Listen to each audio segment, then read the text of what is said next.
కొనసాగుతోంది. ఎలా ఉంటే బెటర్ అనే దానిపై అనాలిసిస్ చేద్దాం. Good evening Bharat.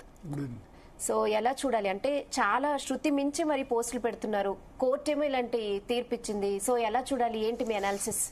అంటే ఇక్కడ దీనిలో ఈ ఐటీ యాక్ట్ లో, ఇన్ఫర్మేషన్ టెక్నాలజీ యాక్ట్ లో సెక్షన్ 66A సంబంధించి గతంలోనే సుప్రీంకోర్టు జడ్జిమెంట్ ఉండి ఇతర జడ్జిమెంట్స్ ఉన్నాయి. ఇప్పుడు ఇంతకుముందు ఏంది, ప్రెస్ స్టేట్మెంట్ ఇచ్చేవాళ్ళు లేకపోతే మీడియాతో మాట్లాడేవాళ్ళు. ఇప్పుడు పోస్టింగ్స్ ఫేస్బుక్లో కానీ, ట్విట్టర్లో కానీ, ఇన్స్టాగ్రామ్లో కానీ, లేకపోతే వాట్సాప్లో కానీ. సో ఇటువంటి న్యూ మీడియాలో ఏం చేస్తున్నారంటే కామెంట్స్ చేయడం, దాని మీద ఇప్పుడు మీరు చూడండి ఎక్కువ కేసెస్ నమోదవుతున్నాయి, చాలా ఎక్కువ కేసెస్. కొన్ని దీనిలో రెండు రకాలు ఉన్నాయి. ఒకటి అధికార పార్టీ టార్గెట్ చేస్తూ బెదిరించడం, రెండోది కొంచెం సోషల్ మీడియాలో అతిగా అసభ్యంగా పెట్టడం కూడా. ఇప్పుడు రాజకీయంగా విమర్శలు చేస్తూ పెట్టడం ఒకటి, వ్యక్తుల గౌరవాన్ని, వ్యక్తుల కుటుంబ సభ్యుల్ని మాట్లాడుతూ లేదా మహిళల గౌరవాన్ని కించపడుతూ పెట్టడం అన్నది రెండో పోస్ట్. తెలుగు రాష్ట్రాల్లో, రెండు రాష్ట్రాల్లో కూడా ఇటువంటి సమస్యలు ఉన్నాయి. సో హైకోర్టు నల్లబాలు, బీఆర్ఎస్ సంబంధించి నల్లబాలు పేరు మీద చెలామణి అవుతుంది. ఆయన 3 కేసులు పెట్టి అరెస్ట్ చేశారు.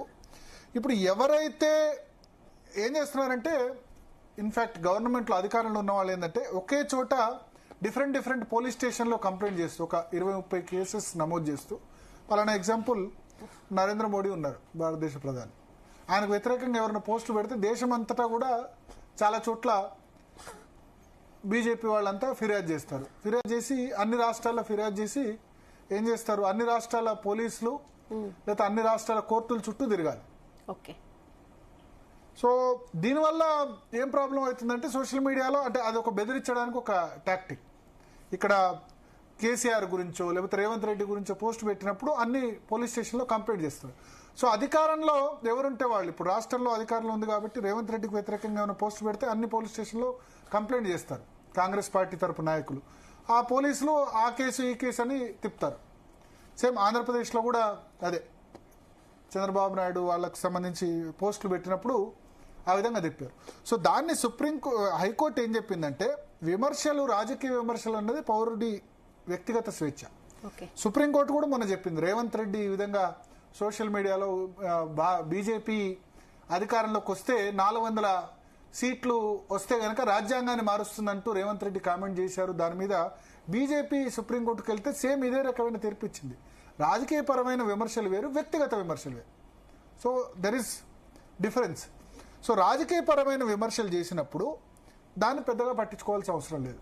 వ్యక్తిగత విమర్శలు ఏదైనా చేసినప్పుడు పరువు నష్టం దాటిల్లేలా, అంటే పలానా ఎగ్జాంపుల్ ఇన్ని కోట్ల అవినీతి జరిగింది, ఇంత కోట్ల అవినీతి చేశాడని విమర్శ చేసినప్పుడు ఎఫెక్టెడ్ పార్టీ ఎవరికైతే పరువు నష్టం జరిగిందో వాళ్ళు కేసు నమోదు చేస్తే ఓకే. కానీ ఈ రాజకీయ పార్టీ నేతలు వరుసగా 10 పోలీస్ స్టేషన్లో కేసు పెడితే 10 పోలీస్ స్టేషన్ల వాళ్ళు విచారణ పెట్టి పిలిపించి వేధించడం అన్నది కరెక్ట్ కాదని high court judge N Tukaram judgement ఇచ్చారు.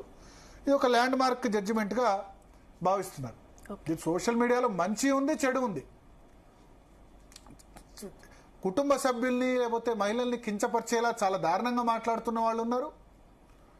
రెండో వైపు ఏంటంటే పొలిటికల్, రాజకీయ పరంగా విమర్శలు. ఈ రెండింటినీ ఒక విధంగా చూడరాదు. సో మాట్లాడదాం.